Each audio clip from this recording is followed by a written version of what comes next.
ఆంధ్రప్రదేశ్ ప్రభుత్వం మాజీ ఎమ్మెల్యే వల్లభనేని వంశీపై దర్యాప్తును ముమ్మరం చేసింది.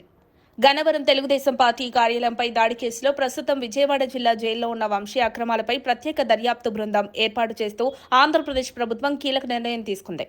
ఎస్ఐటీ దర్యాప్తు కీలక విషయాలు. 4 సభ్యుల ప్రత్యేక దర్యాప్తు బృందం. జీవీజీ అశోక్ కుమార్ నేతృత్వంలో విచారణ.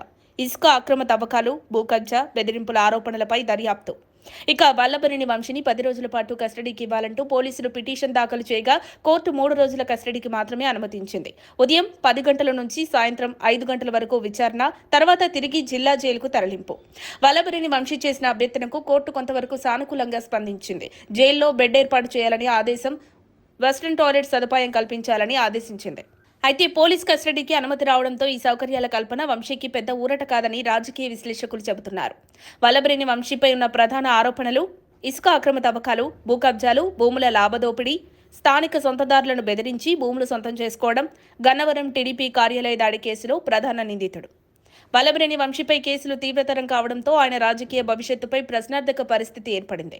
వైసీపీ తరపున గన్నవరం ఎమ్మెల్యేగా ఓడినప్పటి నుంచి ఇప్పుడు తాను బలహీనమైన రాజకీయ స్థితిలో ఉన్నట్లు కనిపిస్తోంది.